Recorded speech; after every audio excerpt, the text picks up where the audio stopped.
Hello, Professor C here with the lowdown on electricity. You know, most of the electricity we use at home or school is produced by machines and sent to us through wires.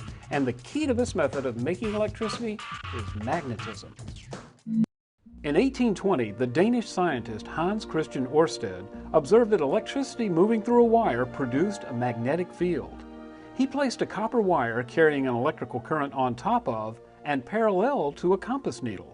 He noticed that the needle turned away from the wire. Oersted proved that a magnetic field exists around every wire carrying an electrical current. Shortly after Oersted's discovery, French scientist Ampere found that a loop of wire which was carrying a current acted as a magnet, with north and south poles existing on either side of a loop. Increasing the number of loops increased the strength of the magnetic field.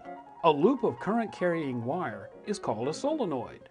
5 years later, William Sturgeon placed an iron core inside of a solenoid and created an electromagnet. The core greatly increased the strength of the solenoid. The magnetic field of a solenoid aligned the magnetic domains in iron. When the current of an electromagnet is stopped, the magnetic property of the coil is turned off and the domains of the coil return to their random pattern. Now, let's look at the mechanical properties of electricity. Just as Oersted discovered the magnetic property of a wire carrying electric current, English scientist Michael Faraday discovered its mechanical properties. Faraday stretched a flexible wire between the poles of a horseshoe magnet. When he placed a current through the wire, it moved toward one of the magnet's poles. When the direction of the current was reversed, the wire moved toward the opposite magnetic pole. This discovery led to the invention of the electric motor. The design is much the same as Faraday's experiment. An electromagnet replaces the wire between the horseshoe magnet. The electromagnet has a fixed shaft through its center, so it'll spin. Here's how it all works. When current is sent through the electromagnet, it turns to align with the poles of the horseshoe magnet, north to south, south to north.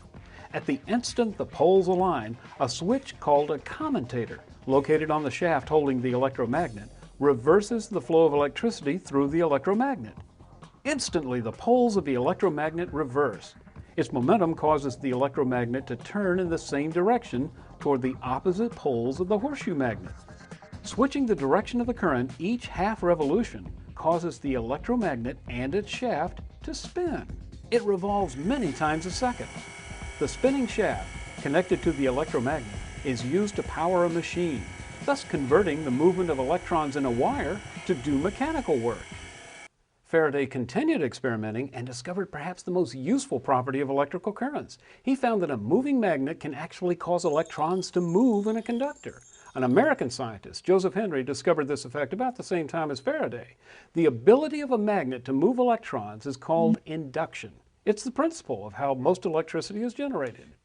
Faraday made a solenoid and connected it to a galvanometer, a device similar to Oersted's wiring compass, which could detect the movement of electrons in a wire by observing its magnetic field.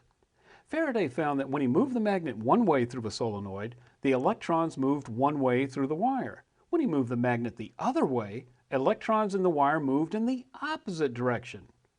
A generator is a machine that produces an electrical current. Now, its principle is exactly the same as that of an electric motor, except that some outside force spins the shaft turning the coils of the electromagnet.